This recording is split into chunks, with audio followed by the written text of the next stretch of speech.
دو، ایک اللہ کا حق، وہ بندگی، وہ نماز، وہ روزہ، وہ حج، وہ زکوٰۃ. یہ جان کا حق عبادت اور مال کا حق زکوٰۃ. اللہ کے نام پہ خرچ کرنا. اللہ کو بخیل سے نفرت ہے. ساری زندگی کا تہجد گزار ہو، سارے دن کا روزے دار ہو، اگر وہ بخیل ہے تو اللہ کا دوست نہیں بن سکتا. سخی شیطان کہتا ہے مجھے عبادت گزار سے ڈر نہیں لگتا، مجھے سخی سے ڈر لگتا ہے. سخی سے، چاہے فاسق ہی کیوں نہ ہو، مجھے سخی سے ڈر لگتا ہے. سامری جس نے بچڑا بنایا اور بنو اسرائیل کو پوجا پہ لگایا اور 70,000 نے جس کو سجدہ کر لیا، اور اللہ تعالیٰ نے حکم دیا کہ انہیں قتل کرو، فاقتلوہم، انہیں قتل کرو. جب انہیں قتل کیا گیا اور سامری پکڑا گیا تو میرا اللہ سفارشی بن گیا، موسیٰ سامری کو قتل نہ کرو، یہ اپنی موت آپ مر جائے گا. یا اللہ یہ کم وقت تو ذریعہ بنا ہے، تو آپ کہہ رہے ہو میں اسے قتل نہ کروں، کیوں؟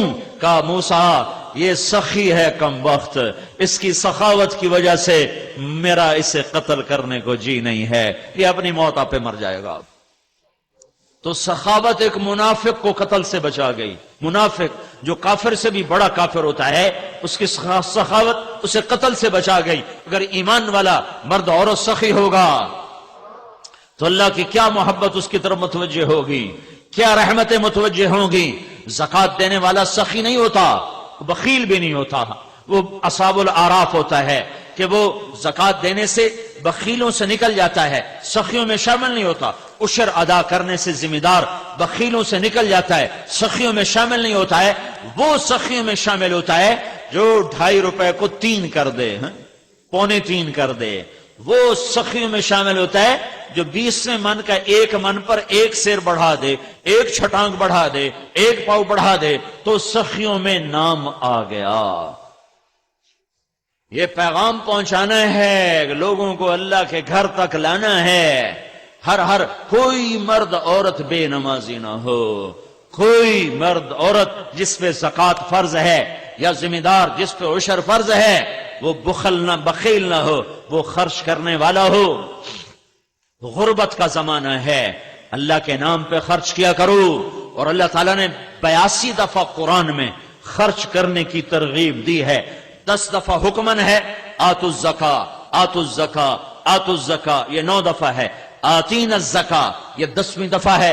عورتوں کو الگ کہا ہے زکوٰۃ دو، مردوں کو الگ کہا ہے زکوٰۃ دو. اور 72 دفعہ اس کے علاوہ اللہ نے مال لگانے کی ترغیب دی ہے کہ غریب بھی خرچ کرے، مالدار بھی خرچ کرے. زکوٰۃ فرض ہے تو بھی خرچ کرے، نہیں فرض تو بھی اللہ کے نام پہ خرچ کرے تو اللہ لوٹا کے واپس کرے گا.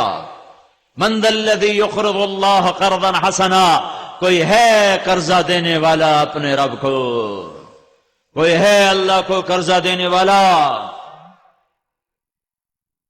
جب یہ آیت اتری تو ایک صحابی پاس بیٹھے ہیں، یا رسول اللہ ہم سے قرضہ مانگتا ہے، کیوں؟ وہ تو بڑا غنی ہے. کہ تمہیں نوازنے کے لیے، تمہیں عطا کرنے کے لیے، اس جہان میں نوازنے کے لیے. کہا اچھا پھر یا رسول اللہ ہاتھ آگے بڑھائیں. تو آپ نے ہاتھ آگے کیا تو نے اپنا ہاتھ آگے رکھا. پھر یہ میرا ہاتھ آپ کے ہاتھ پر، میرا ایک باغ ہے جس میں 600 کھجوریں ہیں، میں ابھی اللہ کے نام پہ صدقہ کرتا ہوں اور اللہ کو قرضہ دیتا ہوں. اس کے جواب میں میرے نبی نے کہا اور تو بھی سن، کم من عدخ رداہ ودار فیاہ لعب الدہداہ. اور میں دیکھ رہا ہوں، تو نہیں دیکھ رہا، میں دیکھ رہا ہوں کہ تیرے لیے جنت میں بے شمار باغات لگ گئے اور بے شمار محل تیرے لیے تیار ہو گئے. خرچ کرنے کی عادت ڈالو، اللہ کے نام پر ڈھونڈو غریبوں کو، غریب رشتہ داروں کو، ان لوگوں کو جو تنگ دست ہیں اور ہاتھ نہیں پھیلاتے. لا یسالون الناس الحافا